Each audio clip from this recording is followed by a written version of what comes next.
Et moi, je l'ai dit à Mahrez directement. Je lui dis, vous allez payer très cher. السلام عليكم. لا تنسوا الإعجاب بالفيديو والاشتراك في القناة تشجيعا لنا لنستمر بنشر المزيد إن شاء الله. Et aussi, nous les Algériens, c'est connu. C'est deux questions que j'ai posées à tout le monde. Est-ce qu'on a raison ou pas? Ils m'ont dit si.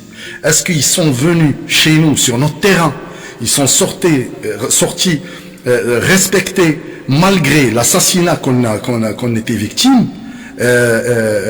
Oui, tout le monde reconnaît ça. La presse française que je salue d'ici de votre plateau, jamais, toujours elle était critique envers nous. Là, toute la presse d'Europe, la presse mondiale, unanime, elle parle de l'arbitrage flagrant.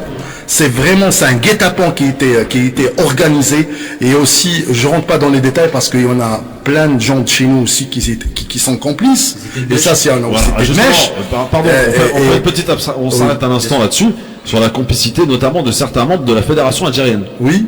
Pourquoi ils ont été complices? Enfin, quel intérêt d'être complices? Même des journalistes, parce que aussi on a plein, parce que Belmadi, elle a fait barrage à plein de journalistes, des vermines, excuse-moi du mot, qui l'habitude qu'ils ont l'habitude et tout de profiter, de voyager avec l'équipe nationale. Il a tout fermé. Il respecte les gens respectueux et les gens, la vermine, ils la respectent pas. Alors ils ont profité de cette occasion-là. Ils s'en foutent de l'Algérie complètement, mais c'est leur cible, c'est Belmadi. Mais Belmadi, il est toujours là, le peuple algérien il est avec lui. Oui. Là, les hautes autorités aussi, on l'a béni. Il voulait quitter. On lui a dit, t'es un warrior, tu restes et tu resteras et tu vas prouver à ces gens-là.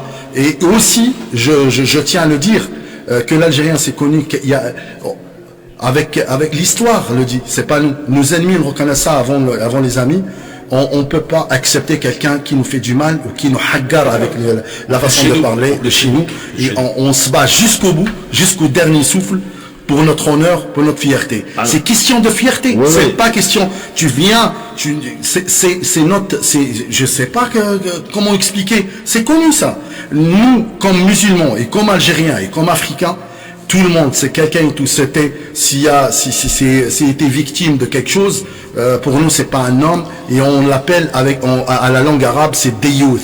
Alors Aref Meshraka, on parlait de preuves solides que vous semblez effectivement invoquer, que l'Algérie aurait d'ailleurs présenté à la FIFA, qui est en train de les observer, hein, c'est ça? Oui. Examiner. Il y a aussi le lobbying, il y a les coulisses, parce que tout le monde ils sont les autorités politiques, on connaît ça. On va pas mentir aux gens et tout de dire ouais c'est le dossier qu'ils ont déposé la FAF, c'est lui qui va trancher. Non, pas du tout, parce que aussi il y a beaucoup de problèmes politiques. Il y a aussi la géostratégie internationale qui est rentrée dans le cas. Et là, on le voit avec le Qatar aussi. C'est l'organisateur de la Coupe du Monde, avec tout ce qui a subi d'attaques par ses frères et voisins Émirats Arabie Saoudite. C'est beaucoup. C'est plus grand que tout. Clairement. Bref. Alors, je pose une question clairement. Est-ce que finalement, le tort de l'Algérie, c'est d'avoir gagné la Coupe arabe et d'avoir ramené les drapeaux palestiniens au Qatar? Oui. Franchement, regardez, là c'est l'occasion. Laissez-moi juste dire quelque chose. Vous savez qu'aujourd'hui, Twitter, il a enlevé la charte à Mahrez de son compte Twitter. Aujourd'hui, oui. Alors, mesdames et messieurs, qu'aujourd'hui, Twitter, le nouveau patron, il a dit que c'est plus de liberté. Ils ont enlevé. Et moi, je l'ai dit à Mahrez directement. Je lui dis, vous allez payer très cher d'avoir levé le drapeau palestinien en Angleterre. Et ça, c'est connu. On est dans le showbiz, on connaît ça. لا تنسوا الإعجاب بالفيديو والاشتراك في القناة تشجيعا لنا لنستمر بنشر المزيد إن شاء الله.